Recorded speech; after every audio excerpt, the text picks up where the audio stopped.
CBN Universidade, um programa dos alunos e profissionais de comunicação da Universidade Estadual da Paraíba.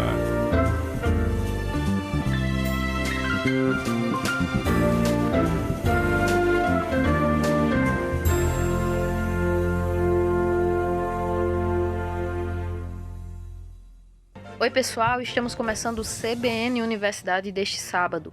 Eu sou Carla Miranda e até às 10 horas da manhã você fica sintonizado aqui na 103.5 e por dentro do que é notícia na Universidade Estadual da Paraíba. E já vamos saber o que é destaque neste programa. O EPB promove o Congresso Acadêmico Anual, que passa a fazer parte do calendário da instituição. O de 2022 já tem data marcada, viu? Luciano Nascimento participa com a gente no quadro Direito e Cidadania. Na coluna de hoje, eleições, homens brancos nos debates eleitorais. O programa de mestrado em matemática está com vagas abertas para professores que estejam em atividade na rede estadual de ensino. Tem a oportunidade de divulgação de trabalho em revista científica para estudantes de física e a gente te conta como daqui a pouco. Pró-Reitoria de Graduação da UEPB promove colação de grau especial, fechando o período 2021.2 na instituição. Por aqui tem as dicas de português com o professor Edson Tavares. E ainda vamos conversar com uma psicóloga da UEPB sobre saúde mental em tempos de rede social. E trazemos a iniciativa de um projeto de extensão que auxilia motoristas profissionais na hora de renovar a carteira de habilitação, ensinando leitura e escrita. O programa está recheado de informação e você fica sintonizado com a gente que o CBN Universidade está apenas começando.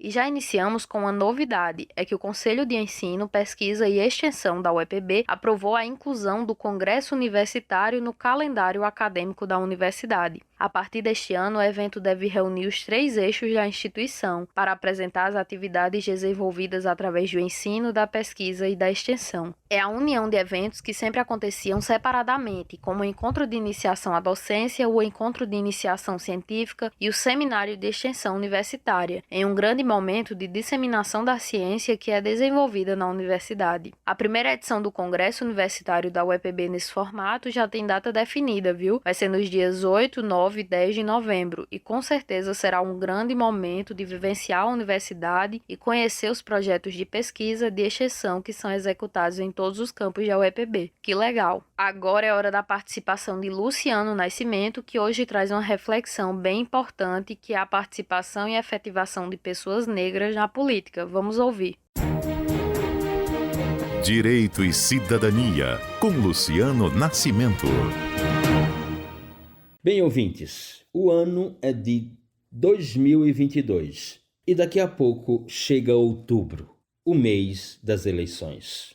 Portanto, nesse ano de 2022, voltaremos às urnas eletrônicas, para ali, portanto, ao teclar, deixarmos o nosso voto e a nossa ideia de democracia representativa para, portanto, a organização do presente e a construção do futuro. Nesse ano de 2022, teremos eleições em primeiro turno para presidente da República, governadores, senadores, deputados federais, estaduais e distritais. E poderemos ter um segundo turno para presidente da República e governadores. Assim, portanto, no ano de 2022, em 2 de outubro, em primeiro turno, e em 30 de outubro, possível segundo turno, para presidente da República e governadores, todos nós, brasileiros e brasileiras, teclaremos na urna eletrônica para, portanto, registrarmos a nossa ideia de democracia representativa do sufrágio popular. Muito bem, ouvintes. Então, nessas datas de outubro, contribuiremos efetivamente com a renovação da democracia brasileira. Ou seja, com o direito-dever do voto e a efetividade ou a efetivação, a concretude do sufrágio popular. Iremos às urnas eletrônicas para, portanto, selecionarmos os nossos representantes no poder da democracia liberal, moderna, representativa na ideia brasileira. A democracia representativa, essa que está aí, essa que, portanto, nós a efetivamos com a delegação do poder, já que a Constituição Federal, no artigo 1º, parágrafo único, diz que o poder será exercido diretamente ou por representação. Nós, portanto, ao irmos às urnas eletrônicas e registrarmos nosso voto, estamos delegando o poder e selecionando para uma organização dessa representação nos níveis de deputados, senadores, governadores e presidente da República,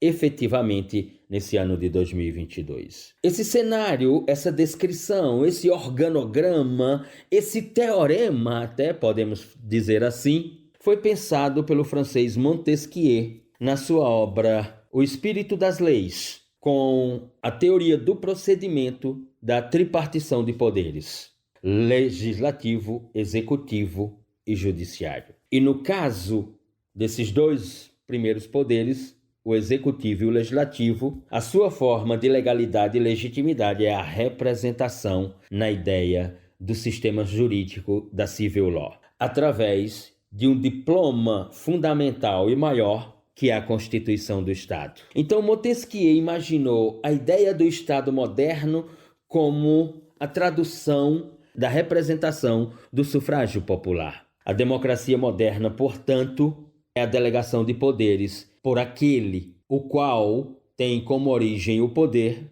que é o povo. Então, o Estado moderno e a democracia moderna são as traduções da ideia, portanto, de representação ou de delegação de poder. Mas o que temos assistido nessa democracia brasileira? Recentemente tivemos debate para presidente da República, para governadores.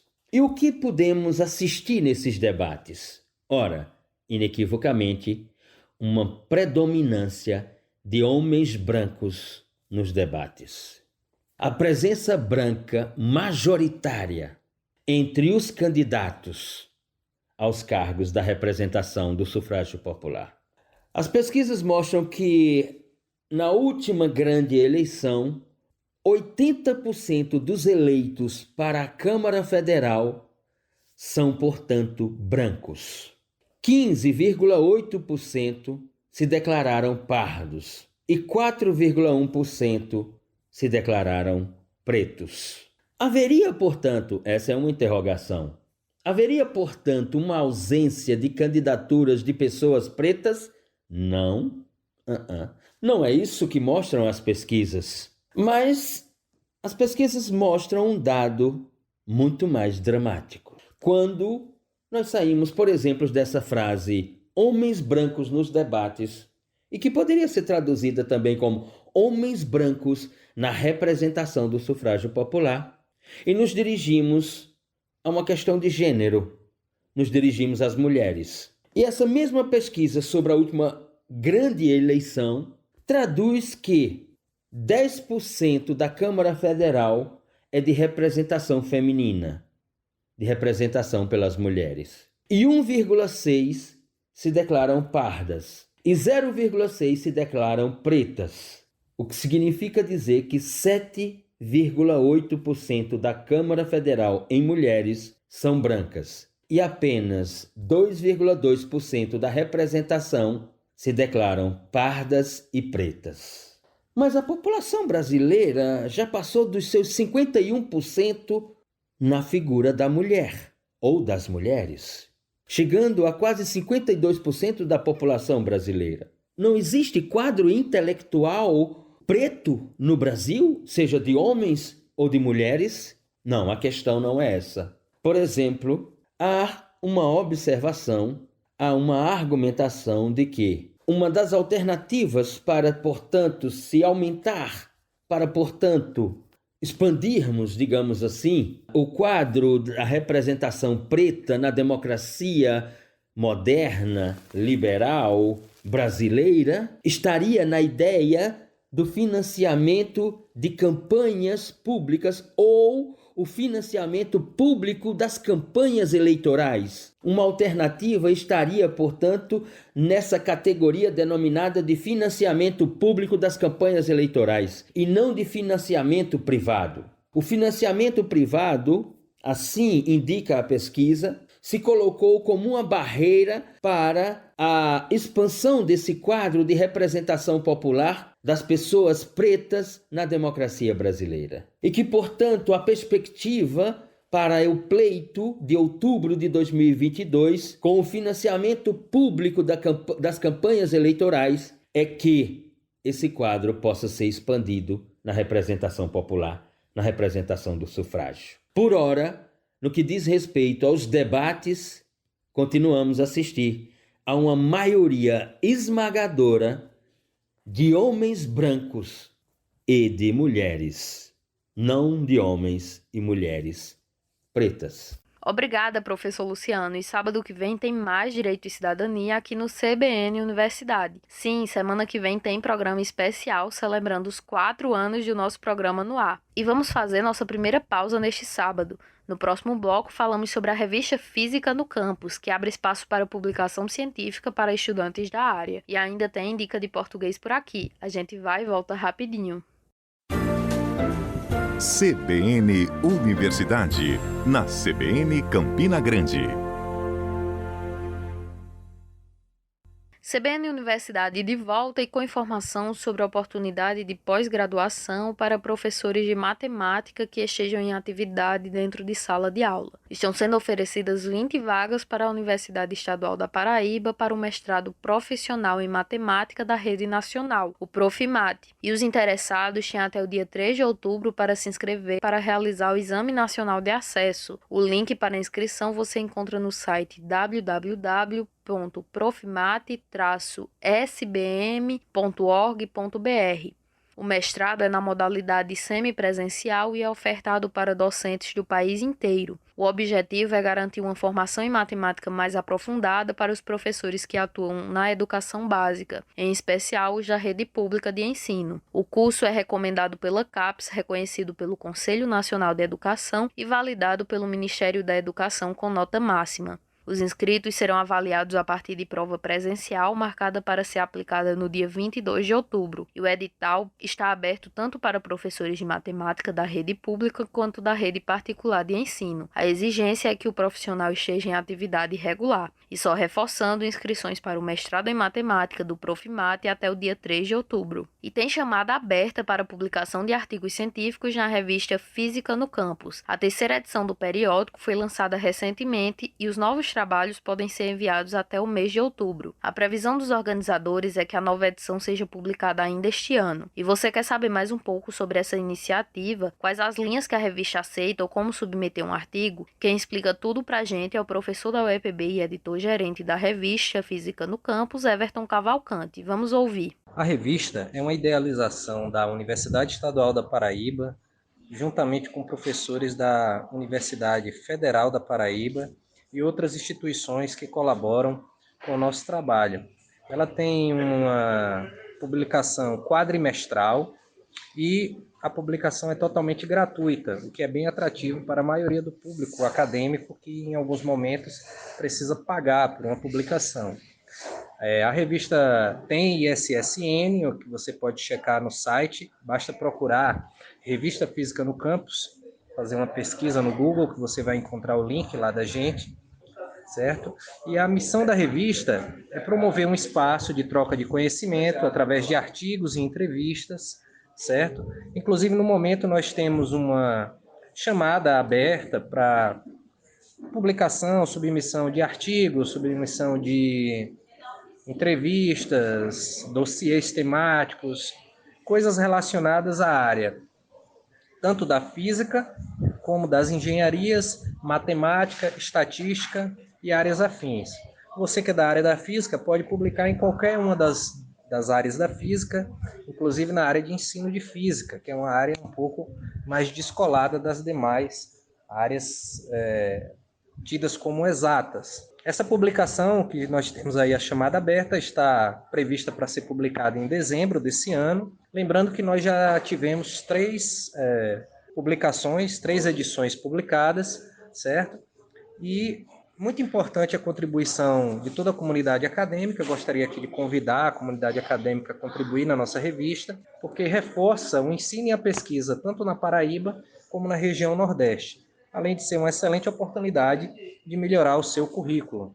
Como todos sabemos, a publicação de artigos é essencial no meio acadêmico. Então, convido a todos a submeter nessa nossa chamada aberta, que está prevista para dezembro, um artigo. Você pode fazer um artigo baseado no seu trabalho de conclusão de curso, você pode fazer um artigo baseado num dossiê temático, um relato de caso em sala de aula, ou alguma coisa relacionada com a engenharia, que pode ser tanto experimental como teórica, como computacional, assim como estatística e matemática.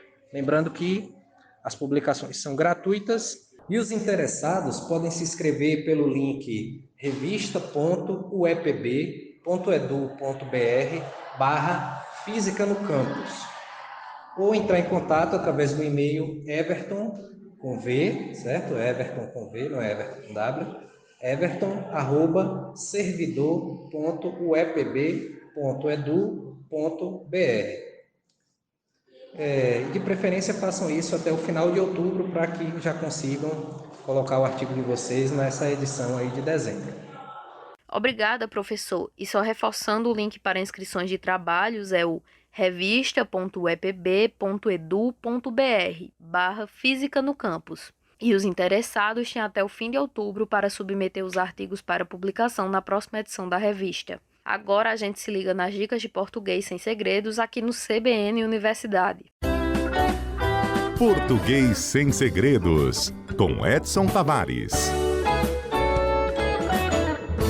Eu me lembro que, quando criança, havia uma propaganda de vacina contra a aftosa na TV, que hoje soaria meio tosca, mas que era muito marcante para os equipamentos existentes na época. Eu falo da década de 1970. Em resumo, era assim: apareciam 3 ampolas no vídeo, enquanto uma voz cavernosa dizia: "Para que 3?" Então sumiam as ampolas das extremidades, ficando apenas a do centro. E a voz completava: "Quando uma resolve." Desde então, eu tenho procurado pautar a minha vida de produtor de textos por esse princípio. E sempre estou passando essa dica para os meus alunos. Para que 3 palavras se uma resolve? A concisão é uma das qualidades mais desejadas e admiradas num texto.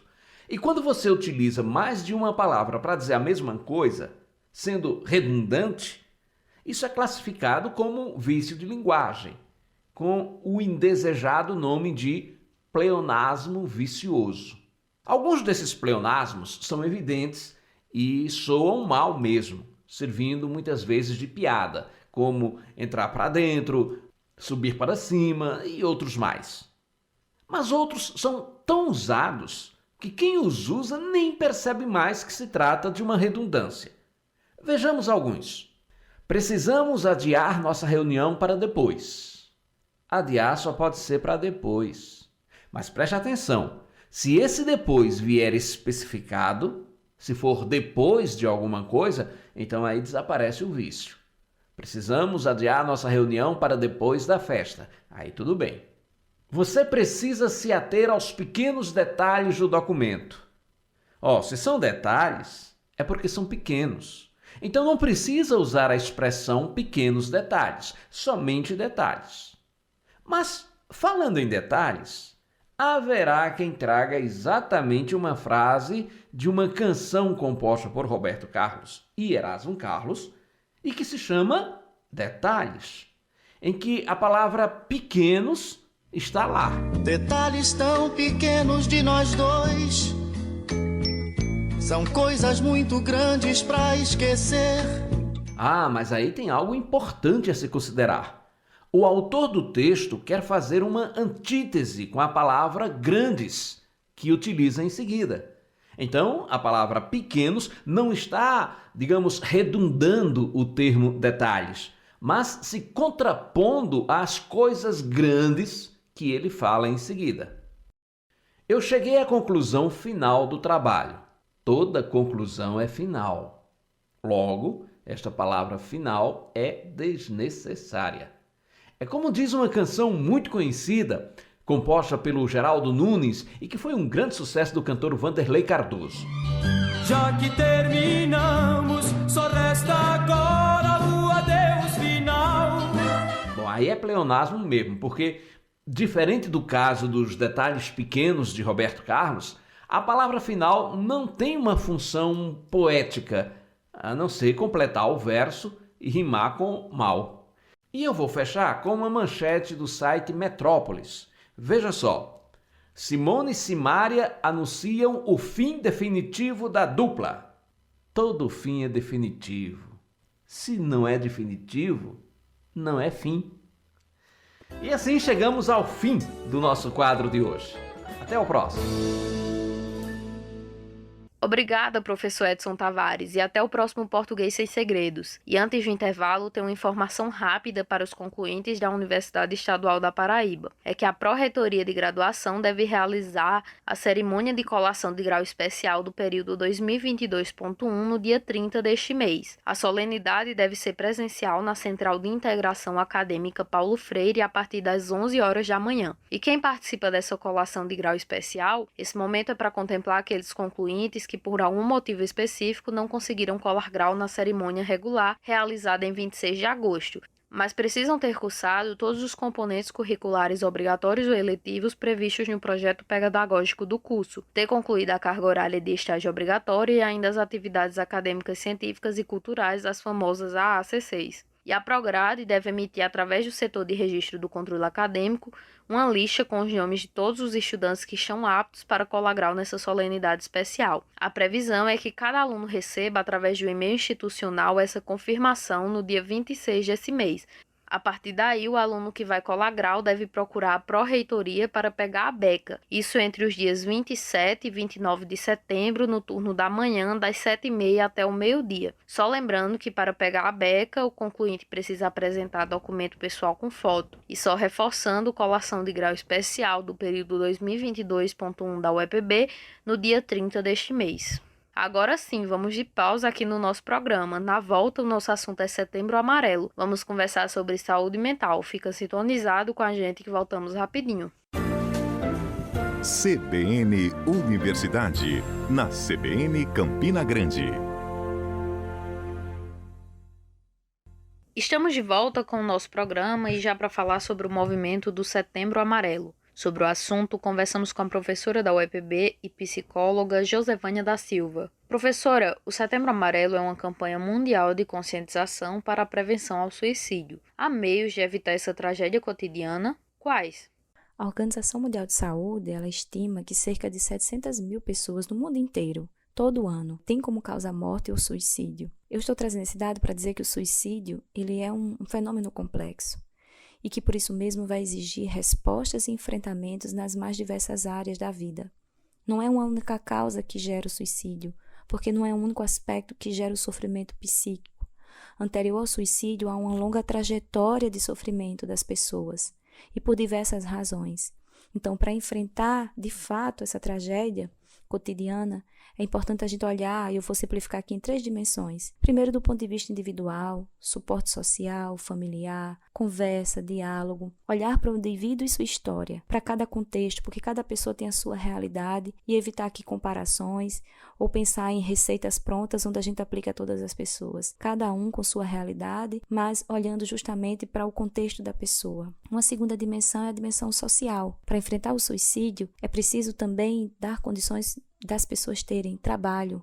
Sim, porque a procura pelo trabalho, o desemprego, gera um desalento. A fome e a insegurança alimentar gera desesperança, falta de viver. Tá? O preconceito em razão da sua cor de pele, da sua orientação sexual, do lugar onde você mora. O preconceito e exclusão social gera estigma, sofrimento, ansiedade e depressão. Tá? Então, do ponto de vista social, é importante olhar para o suicídio como algo que deve engajar a sociedade como todo, em todos esses aspectos sociais que geram sofrimento e que vão contra a dignidade de vida das pessoas. E uma terceira dimensão do ponto de vista político mesmo, institucional, de garantir políticas públicas, de olhar em que medida os políticos, os governos, em seus planos, contemplam essa dimensão da vida em termos de dignidade, de promover saúde mental, de nos dispositivos de saúde ter meios para que as pessoas possam acessar, inclusive, o cuidado, né? Que muitas vezes é difícil, a maioria da população não tem condições de pagar por um acompanhamento psicológico, por exemplo, ou com um psiquiatra, tá? Mas, antes de tudo, pensar em como essas políticas são efetivadas em sua grande diversidade, porque enfrentar o suicídio requer também pensar em efetivas políticas em termos de educação, de moradia, saneamento básico, acesso aos serviços de saúde, lazer também, trabalho, enfim. Então, essas seriam as 3 dimensões fundamentais quando a gente pensa em lidar com um fenômeno que é tão complexo como o suicídio. Durante o mês da campanha, o mundo todo fala sobre o cuidado com a saúde mental, mas curiosamente os índices de suicídio aumentam. Como falar sobre o assunto sem ativar gatilhos? Uma forma de evitar falar sobre o suicídio de maneira a acabar promovendo ou contribuindo para um fenômeno que, na verdade, nós queremos evitar, é falar sobre o assunto de forma acolhedora, empática, dando às pessoas que nos escutam meios e recursos para identificar, né, quando a gente, digamos assim, está mais vulnerável, apontando os caminhos, lugares, instituições e serviços nos quais as pessoas podem procurar ajuda, contextualizar o sofrimento psíquico, combater preconceitos e estereótipos sobre o assunto. Então, ao se fazer isso, por exemplo, como essa entrevista aqui, então, pelo contrário, o caminho é justamente o da conscientização. E se hoje, por exemplo, há muito mais buscas, né, no Google, por exemplo, sobre o assunto, é muito mais por esse debate que amplia a discussão, tá? Então, é promover nesse sentido uma comunicação que seja acolhedora, tá? Que promova a saúde e que dê possibilidades para as pessoas e informações sobre os meios de se cuidar e onde ela procurar ajuda. O cuidado com a saúde mental é algo que deve ser constante. Como cuidar o tempo todo da saúde psicológica? Eu sempre considero que a nossa saúde mental, ela não é só de um cérebro, tá? A saúde mental, ela tem a ver com uma pessoa como um todo. Então, quando você consegue dormir bem, quando você consegue se sentir amada e amar, quando você tem vínculos afetivos amorosos importantes, quando você tem trabalho, dignidade, tudo isso faz parte da promoção da saúde mental. Além daqueles cuidados específicos, né, do especialista, enfim, quando isso é possível também. Então, é muito importante nesse momento não separar o nosso cérebro de um ser como um todo. Eu sempre digo que a nossa subjetividade ela é objetivada nas nossas condições de vida. Então, você cuida da saúde mental quando você tenta cuidar dentro, claro, das tuas possibilidades, da tua vida como um todo. E não só individual, mas também coletivo. Sabendo que a gente também pode ser uma via de promoção de saúde mental para o outro.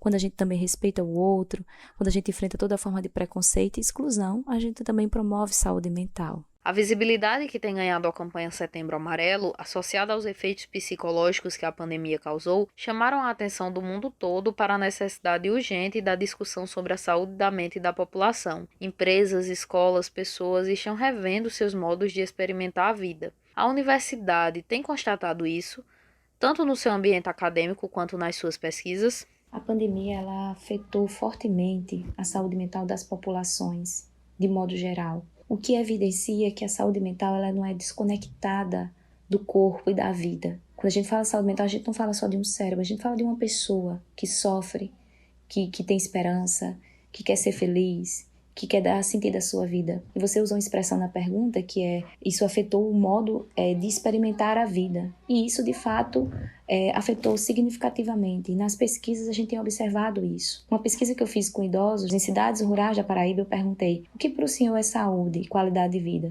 As 3 palavras que surgiram foi: saúde para mim é ter casa própria, ter comida e ter os filhos por perto. Ou seja, eu preciso de segurança, moradia, eu preciso comida, eu preciso comer, e eu preciso ter afeto, eu preciso ter família. Isso é o básico, tá? Então, as pesquisas e a própria vida, de forma assim clara, mostra para nós o quanto a pandemia nos afetou nesse sentido. E é por isso que se torna urgente um enfrentamento também social e coletivo para todas essas demandas em saúde mental, que são fruto justamente do modo como as pessoas têm experimentado a vida, com muitas dores, com muitos desafios, com muitas perdas, com o luto e com tantas outras questões que vieram da pandemia. Então, é muito importante essa discussão nesse Setembro Amarelo especificamente, principalmente ainda nesse contexto aqui de pandemia. Como a educação pode e deve colaborar na formação da sociedade visando o cuidado com a saúde emocional? A educação ela é fundamental para enfrentar essa questão do suicídio, principalmente quando a gente fala de uma educação que promova a vida, que em meio a uma sociedade onde a gente tem a globalização da indiferença, em meio a uma sociedade que a gente tem uma positividade tóxica, do imperativo do seja feliz ou do só depende de você, a educação em saúde, uma educação em saúde mental, uma educação voltada para a dignidade humana, para os direitos humanos, uma educação voltada para a promoção de uma rede de solidariedade, nos permite justamente enfrentar preconceitos, enfrentar uma lógica individualista que descartam as pessoas, que dá menos importância à vida ou que separa algumas vidas como sendo mais importantes que outras. A gente humaniza algumas pessoas e desumaniza outras em razão muitas vezes da sua classe social, da sua renda, do quanto essa pessoa ela é importante ou não, a partir de um conceito, de uma retórica que desvaloriza a vida, tá? Então, a educação ela é fundamental em todas as instâncias, não só no contexto da escola, por exemplo, das universidades, mas nas relações humanas, na família, no diálogo com os amigos, através da mídia, na televisão, nas redes sociais. Como a família pode monitorar, acompanhar e ajudar a evitar numa situação de possível suicídio? É necessário ficar atento e buscar um profissional como psicólogo ou psiquiatra ao menor sinal? A família é muito importante nesse processo, mas quando a gente fala que família, é importante pensar de que família estamos falando, né? E aqui não no sentido de colocar um sentimento de culpa, muitas vezes tem pais e mães, enfim, que trabalham o dia inteiro, tem o cansaço, a sobrecarga, tá? Então, independente da faixa etária, a gente é preciso, assim, ter alguns cuidados, né? Seja com criança, em alguns comportamentos, sabe? Mais agressividade, mais silenciamento. Um público etário que é muito afetado, assim, em termos de prevalência pelo suicídio, são justamente as pessoas idosas. E que aí esses sinais, às vezes, está, por exemplo, naquele idoso que não está mais querendo tomar a medicação, não quer mais ir aos profissionais que ele iria, tá? Começa a deixar de se alimentar. E isso pode ser sinal de sofrimento psíquico, tá? Um choro frequente sem uma causa aparente, uma certa irritabilidade. Então, cada pessoa vai ter, assim, pode manifestar esse sofrimento psíquico de alguma maneira. E o que é mais importante nisso tudo? Ao menor sinal, tentar dialogar, acolher sem julgar, sem culpar. E sempre que possível, procurar aí sim a ajuda profissional. Como as redes sociais influenciam na autoestima, na autoaceitação, no inconformismo por não acesso a oportunidades, frustração, vergonha por cancelamento público e superexposição e tendem a favorecer o suicídio em alguns casos? Se por um lado as redes sociais é um lugar de apoio, suporte e busca por informações, ela pode ser muito tóxica, né? Quando ela passa essa ideia de que tudo é belo ou bonito, que a vida do outro é sempre melhor que a minha, gerando comparações, uma felicidade tóxica, uma positividade tóxica, como se só dependesse de você o sucesso, o fracasso, a alegria ou a tristeza, tá? Então é importante ficar atento no uso de quem você segue, das páginas que você segue, e ao menor sinal de que aquilo não te faz bem, de que aquela pessoa te faz se sentir mal, então deixe de seguir e selecione os conteúdos que você consome, porque isso também é falar e promover saúde mental. Obrigada, professora. E aqui em Campina Grande, alguns serviços públicos oferecidos pelo Sistema Único de Saúde e o SUS podem ser acessados pela população todos os dias da semana. Inclusive, funciona uma emergência psiquiátrica no Hospital Dr. Edgley, no bairro de Bodocongó, sobre a rede de atendimento psicológico pelo município. Quem fala com a gente é a coordenadora de saúde mental, Lívia Salles. A rede de saúde mental de Campina Grande é composta da seguinte forma. São 8 centros de atenção psicossocial, os CAPs, um ambulatório de saúde mental, as 4 residências terapêuticas, o centro de convivência e a emergência que funciona no Hospital Dr. Edgley. Esses serviços atendem às demandas de acordo com a sua especificidade. Os 8 CAPs são assim distribuídos. Um CAPS em São José da Mata, outro CAPS em Galante, que atende transtorno mental geral. Nós temos 2 CAPs em Campina, que também atendem transtorno mental de uma forma geral, que é o CAPS 2 Novos Tempos e o CAPS 3 Reviver, sendo esse último com funcionamento 24 horas. Temos 2 CAPs destinados ao atendimento de crianças e adolescentes. Temos 2 CAPs também destinados ao tratamento de transtornos relacionados ao uso de álcool e outras drogas, sendo um para criança e outro para criança e adolescente e outro para adulto. O ambulatório de saúde mental atende aquelas demandas que são consideradas de leve a moderadas, com acompanhamento psicológico e psiquiátrico. Nas nossas residências terapêuticas estão os moradores do antigo hospital psiquiátrico, são na verdade moradias. Essas pessoas fazem tratamento nos CAPs e no centro de convivência. E nós temos os leitos especializados em saúde mental, que são a emergência do Hospital Edgley. Esses serviços funcionam de portas abertas, Isso quer dizer que as pessoas podem chegar e ser atendidas no horário de 8 da manhã às 17 horas. Elas serão acolhidas e, de acordo com esse acolhimento, será realizado, será traçado um projeto terapêutico para o seu atendimento. Então, elas podem ir pelo que nós chamamos de demanda espontânea, que é quando as próprias pessoas procuram, ou pode ser também através de um encaminhamento das UBSs, das escolas e de outros serviços de saúde e de educação. E vamos de mais um intervalo, mas fica ligadinho aqui na 103.5, que voltamos em instantes para falar sobre um projeto da UEPB que tem auxiliado condutores na hora de renovar a Carteira Nacional de Habilitação. A gente volta já. CBN Universidade, na CBN Campina Grande. Voltamos com o nosso programa nesta manhã de sábado aqui na CBN Campina, a rádio que toca notícia. E a oportunidade é de pós-graduação em Políticas Públicas, Gestão e Avaliação da Educação Superior, pela Universidade Federal da Paraíba. É um processo seletivo para o mestrado profissional e exclusivo para servidores técnicos administrativos de instituições de ensino superior. São 25 vagas no total, algumas são específicas para servidores da UFPB, outras para técnicos das demais IES. De acordo com o edital, os candidatos precisam apresentar diploma de ensino superior em curso reconhecido pelo MEC. Serão 4 fases no processo seletivo, que inclui prova escrita, análise de projeto, entrevista e análise de currículo dos participantes. A previsão é que o resultado seja divulgado no dia 14 de dezembro, com matrícula dos aprovados para março do ano que vem. Todos os detalhes desse edital específico para servidores técnicos administrativos de instituições de ensino superior você confere no site da Universidade Estadual da Paraíba através do uepb.edu.br. E olha que notícia interessante, pessoal. A Universidade Estadual da Paraíba está fazendo um trabalho de assistência a motoristas que precisam realizar testes de conhecimento teórico e provas de aptidão no DETRAN para renovar as licenças de condutores de veículos. A universidade está auxiliando os motoristas que não sabem ler ou escrever ou têm dificuldades de letramento. É a UEPB contribuindo no dia a dia da sociedade. Vamos ouvir na reportagem de Estela Costa.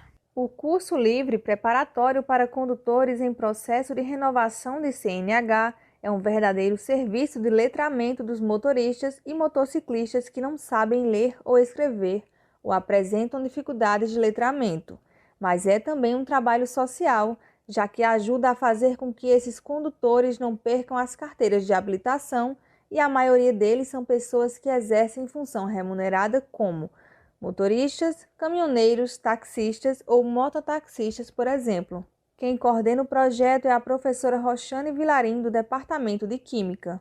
O nosso público-alvo são motoristas e mototaxistas semi-analfabetos, portadores de CNH em fase de renovação, que ao tentarem renovar a CNH, é detectado pelo médico oftalmologista que eles não sabem ler. Geralmente são motoristas profissionais, a maioria, são caminhoneiros, mototaxistas, e que dependem dessa carteira para ter o seu sustento. O intuito é a gente resgatar essa carteira, que ele tenha a carteira, chancelar esse direito dele. Os bolsistas do projeto são estudantes dos cursos de pedagogia e licenciatura em química. Eles dão aulas para os motoristas às quartas e sextas-feiras pela manhã em uma sala na própria Ciretran, em Campina Grande. Depois de um período, esses condutores passam por uma avaliação que não é a mesma que todos os cidadãos fazem para renovar a carteira. É uma prova especial voltada para eles, como explica a coordenadora do projeto. Depois das aulas que eles fazem o treinamento só com temas de trânsito, aí eu como coordenadora vou e faço a prova. E se eles tiverem êxito, aí eles estão aptos para serem desbloqueados. Eu faço uma avaliação qualitativa, aí fica anexado a toda a documentação dele de renovação do RENASH. O treinamento realizado pelos alunos bolsistas do projeto utiliza palavras sobre trânsito e do cotidiano dos condutores para facilitar a assimilação das ideias. A prova que eles fazem com o parecer da universidade substitui os exames do próprio Detran. É uma alternativa de avaliação do saber e que atesta a capacidade dos condutores, mesmo que eles não tenham domínio total do letramento, mas demonstrem capacidade de compreensão da legislação, da sinalização de trânsito e do controle sobre os veículos. As nossas aulas, a gente trabalha com a teoria de Paulo Freire, né, com o tema gerador trânsito. É um treinamento, não é uma alfabetização. Alguns têm mais dificuldade do que outros, então eles precisam de mais aulas, às vezes eles passam 3, 4 meses para poder conseguir, né, chancelar o seu direito de ter a sua carteira, e outros precisam de menos aulas, às vezes 2 meses é suficiente para eles. O projeto de ações educativas no trânsito está alinhado com o artigo 140 no inciso 2 do Código de Trânsito Brasileiro, o CTB, que prevê que os condutores precisam saber ler e escrever. Mais de 50 condutores já passaram pelo projeto e tiveram assegurado o direito de continuar dirigindo ou pilotando. E o melhor, recebendo instruções para introdução em leitura e escrita. E o que nos encanta nesse projeto é que os que conseguem, né, renovar a carteira, eles também ficam com gosto pela leitura. Esse é um exemplo prático de como a universidade colabora para a sociedade de uma forma completa, educacionalmente e socialmente. Estela Costa para o CBN Universidade. Obrigada, Estela Costa. E o Campus 5 da UEPB em João Pessoa realiza nos dias 28 e 29 deste mês a 6ª edição do Festival de Artes e Participação Social, que promove reflexão sobre temas importantes no ponto de vista social, político e cultural. O tema do evento é Fome de quê? E quem conta mais pra gente como vai ser a iniciativa é o professor Henrique França. Essa é a 6ª edição do festival, né, que acontece desde 2007. Todos os anos nós tivemos edição do festival. Os 3 primeiros anos de forma presencial, 20 e 21 remoto, né? E agora é o nosso retorno ao presencial. E isso é fundamental porque o Farpas é feito fundamentalmente de presença, né, de troca de olhares, as rodas de conversa, a gente ter uma interação constante ali, as oficinas, mão na massa e as apresentações artísticas, as pessoas conversando com o público. Então, assim, presença no Farpas é uma coisa fundamental e essencial. O tema desse ano, né, é Fome de quê? É um tema altamente relevante. O Brasil voltou para o mapa da fome, infelizmente, e a gente quer tratar esse assunto, inclusive falar mesmo da fome física, que é a fome mais gritante, né? Aquela mais dolorosa, essa mais evidente, né? Mas além da fome de alimento, né? De comida na mesa e de boa comida na mesa, sem veneno e por aí vai, a gente também quer falar de outras fomes, né? Fome de arte, fome de democracia, fome de respeito, fome de emancipação, né? Fome de valorização à mulher, fome de diversidade, fome de tolerância. E você tem fome de quê? Então a pergunta para a gente, que a gente quer fazer no FAPAS é fome de quê? E que essa fome, o nosso objetivo é que essa fome seja, de certa forma, se não todo saciada, mas pelo menos a gente encontre caminhos para buscar alimento disso que a gente está sentindo essa fome, né? E aí entra a nossa programação. O festival vai ser realizado nos dias 28 e 29 de setembro, quarta e quinta-feira, nos 3 turnos, no Campus 5, certo? Além de ser aberto a toda a comunidade do Campus 5, nós vamos ter também pessoas da Universidade Federal da Paraíba e nós vamos ter também pessoas das escolas públicas do entorno do Campus 5. A gente já tem algumas oficinas, como por exemplo uma oficina de fotografia. Nós vamos ter uma oficina de danças urbanas, que é com Vante Vaz, que é o nosso parceiro desde a primeira edição. Nós vamos ter uma oficina de produção de conteúdo para o Instagram, chamado Olhar Instagramável, tá? Vai ser ministrada por um publicitário também, que é nosso parceiro, chamado Caio Henrique. E essa oficina é interessante porque ela não traz somente o lado lúdico, vamos dizer assim, do Instagram, né? Mas ela traz também um pouco do empoderamento, dessa coisa de boa produção de conteúdo, usar a rede social também, como forma até mesmo, quem sabe, de empreender. E vamos ter, claro, como sempre tivemos, os momentos de palco livre, né? Onde as pessoas podem subir, pegar um violão, podem cantar, podem recitar uma poesia, podem fazer uma apresentação de dança. O palco é livre e aberto para manifestações artísticas. Então a força do FAPA está exatamente nesse diálogo com a juventude dentro da universidade. Então a gente tanto traz as pessoas para conhecerem a nossa universidade, para conhecerem aquele espaço que nós temos, como a gente também dá a oportunidade da comunidade do Campus 5 interagir com outras comunidades escolares, né? De matizes diferentes, de olhares diferentes, né? De visão de mundo diferente. É isso que enriquece o festival. Agora a gente se liga no nosso Minuto Ambiental de hoje. Minuto Ambiental.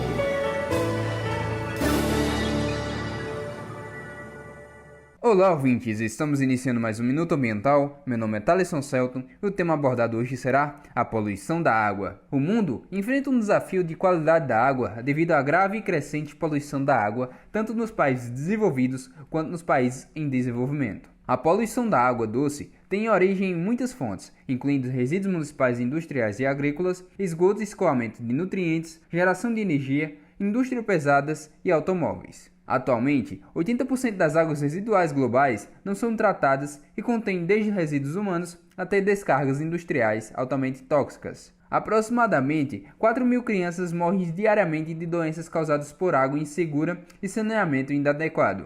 O número anual de mortes por diarreia é de 1,8 milhões. Além disso, o aumento das descargas de esgotos brutos, combinado com o escoamento de fertilizantes e outros produtos químicos em copos de água doce, pode desencadear contaminação por patógenos, produtos químicos e nutrientes, o que, por sua vez, leva a um crescimento excessivo da vida vegetal que priva os peixes e outros animais do oxigênio. Meu nome é Thaleson Celton e este foi o Minuto Ambiental. E é hora de encerrar o CBN Universidade deste sábado, que foi apresentado por mim, Carla Miranda. Muito obrigada pela sua audiência e companhia. A edição é por conta de Isis Coelho e Lucielen Lima, com finalização técnica de Apolo Ricarte, direção-geral de Hipólito Lucena. O nosso programa é uma parceria entre a Coordenadoria de Comunicação da UEPB e a Rádio CBN Campina. O CBN Universidade volta sábado que vem e contamos com a sua audiência, a partir das 9 horas da manhã, aqui na 103.5, a rádio que toca notícia. Até a próxima! CBN Universidade, na CBN Campina Grande.